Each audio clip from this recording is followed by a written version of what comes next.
भाई मैं जितनी भी लड़कियां सुन रही है ना इस चीज को, भाई थोड़ा सीरियसली लेगा। मैं मजाक करते रहता हूँ, तुमने सब सुनी। As a brother, as a big brother, small brother या फिर एज अ फ्रेंड सुनना इस बात को। भाई अपना जो धर्म है ना, वो बहुत खुशकिस्मत लोगों को मिलता है, खासकर लड़कियां। कन्वर्जन अगर तुमने कर लिया तो तुम्हें सिर्फ डिफीट मिलनी है जिंदगी में। बाकी मुझे कुछ पता नहीं पता, तुम्हें सिर्फ डिफीट मिलनी है। अपने धर्म के साथ रहो।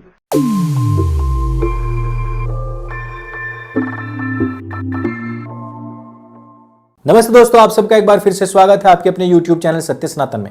आज हम बात करने वाले हैं असीम रियाज और हिमांशी खुराना के ब्रेकअप के विषय में। हिमांशी खुराना एक लव जिहाद से बची हैं और उनकी घर वापसी हुई है। उनको कहीं ना कहीं कुछ बातें समझ में आ गई हैं, लेकिन हिमांशी खुराना को मुस्लिम भीड़ जो है वो खूब गालियां दे रही है। दूसरी तरफ असीम रियाज को भी इस तरह की गालियां मिल रही हैं, इस तरीके की हिदायतें मिल रही हैं कि तू एक शिर्क करने से बच गया, तेरे गुनाह जो है वो माफ हो जाएंगे क्योंकि तू एक हिंदू लड़की से और उससे जो कि अपने हिंदू धर्म को त्यागने के लिए तैयार नहीं थी, उससे प्यार कर रहा था। असीम रियाज जैसे लोग जो कि टिकटॉकर होते हैं, वो लोग अक्सर कर हिंदू लड़कियों को फंसाते हैं ताकि जो आम हिंदू लड़की है, जिन टिकटॉकर्स और टिकटॉकरनियों को देखती है, वो उनके इन्फ्लुएंस में आकर के अपने आस पड़ोस में रहने वाले किसी पंचर वाले अब्दुल को अपना दिल दे बैठती हैं। हर एक की किस्मत तो टीना डाबी या फिर खुराना जैसी नहीं होती। बहुत सारी हैं जो अपनी मोहब्बत में 35 टुकड़े करवाती हैं, फ्रिज में पैक होकर के आती हैं, सूटकेस में आती हैं, और जिनकी किस्मत में ये महंगे महंगे सामान नहीं होते उनको जमीन में भी गाड़ दिया जाता है। हम इस पर एक छोटी सी विवेचना करेंगे और हम समझाना चाहेंगे अपनी बहन बेटियों को किस प्रकार से इन जिहादियों से दूर रखना चाहिए। आप सभी से मेरी अपील है कि विश्वानी सेवा फाउंडेशन को आप अवश्य डोनेट करें, क्योंकि यह जो डोनेशन का पैसा होता है, यह नए गुरुकुलों के निर्माण तथा पुराने गुरुकुल जो थम चुके हैं उनके पुनरुद्धार में इस्तेमाल किया जाता है। यह पैसा जाता है उन गौशालाओं को जो कि जर्जर हो चुकी हैं लेकिन अच्छा कार्य कर रही हैं। दोस्तों, आप सब लोग असीम रियाज और हिमांशी खुराना को तो जानते ही होंगे। टिकटॉकरनियों की दुनिया में यह एक बहुत बड़ा नाम है।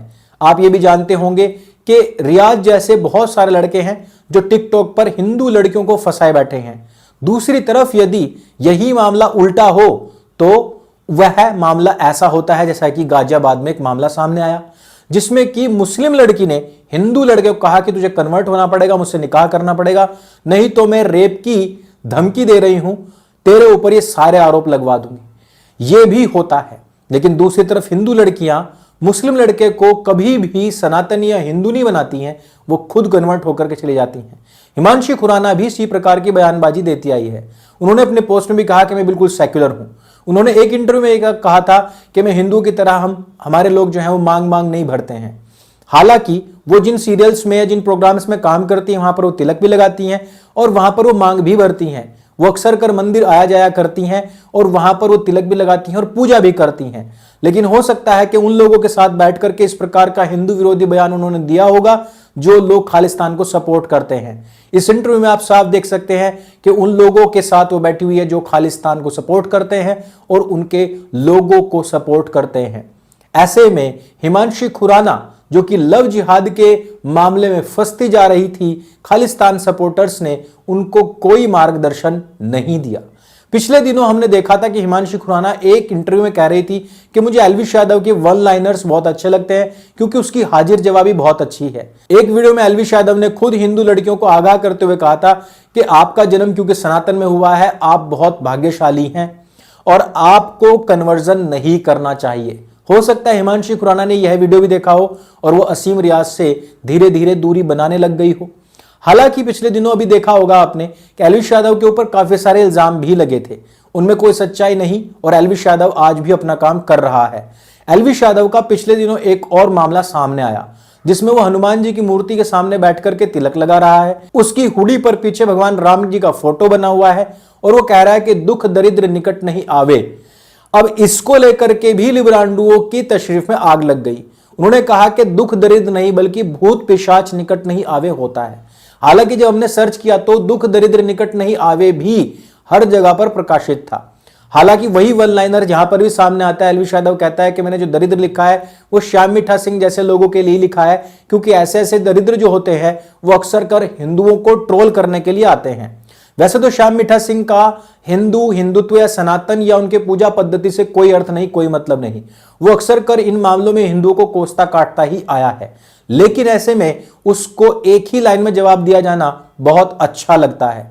हिमांशी खुराना जो अक्सर कर अब आकर के बुर्का पहनने लग गई थी, हिजाब और सर को ढक करके रखने लग गई थी इस्लामिक रीति रिवाजों के अनुसार, अब उसका घर वापसी करना महत्वपूर्ण तो है, लेकिन इससे भी ज्यादा महत्वपूर्ण यह है कि वो उधर गई ही क्यों।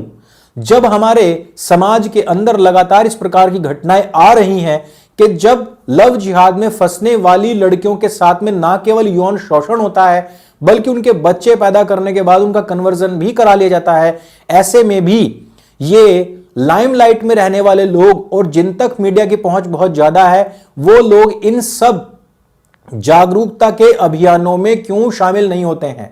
ये लोग अपने आप को कूल डूड दिखाने के चक्कर में सच्चाई से मुंह क्यों मोड़ लेते हैं।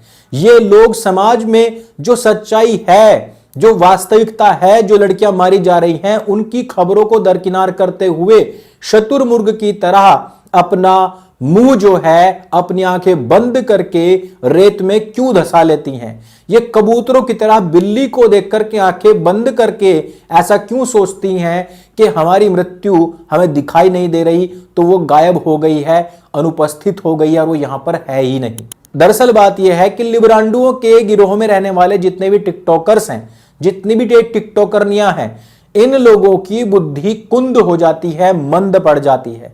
यहां पर मैं ये नहीं कह सकता कि उसको बड़ी जागरूकता आ गई है लव जिहाद के प्रति, या फिर असीम रियाज ने कुछ ऐसा उसके सामने बयान कर दिया होगा। हो सकता है कुछ अन्य मैटर भी हो सकते हैं, क्योंकि ये ब्रेकअप्स जो हैं वो तो मुस्लिम और हिंदू में भी होते हैं। लेकिन देर आए दुरुस्त आए, सुबह का भटका शाम को वापस आ गया, इतना पर्याप्त है। लेकिन हम इस बात की कोई गारंटी नहीं ले सकते कि आज असीम है तो कल कोई नदीम भी हो सकता है। आज उन्होंने केवल हिंदुओं के मांग भरने के ऊपर एक हास्यास्पद कमेंट किया है, कल हो सकता है कि उनकी मेहंदी या किसी त्योहार पर भी वो ऐसा कर दें।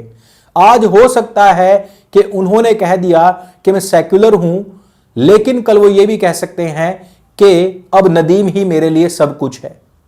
इसलिए मैं तो इन बॉलीवुड और टिकटॉकर्स पर बिल्कुल भी विश्वास नहीं करता। हालांकि क्षणिक रूप से उसकी घर वापसी अच्छी लग सकती है, लेकिन इससे हमें जरूर संदेश मिलता है कि हमारी जितनी भी बहन बेटियां हैं उनका कम से कम इन रियाजों, इन नदीमों और अब्दुलों से दूर रहना ही ठीक है। जैसा कि वास्तविकता में देखने में आता है कि हिंदू समाज इस समय पूरी तरीके से डरा हुआ है कि उनकी लड़कियां लव जिहाद में फंसने के कुछ ही महीनों बाद सूटकेस में पैक होकर के आती हैं। अगर ये वीडियो आपको अच्छा लगता है, जानकारी से भरपूर लगता है, तो उसको सबके साथ में शेयर अवश्य करें, हमारी मां बहन बेटियों तक अवश्य पहुंचाएं। मेरे संग बोली सत्य सनातन वैदिक धर्म की जय। जय हिंद, वंदे मातरम।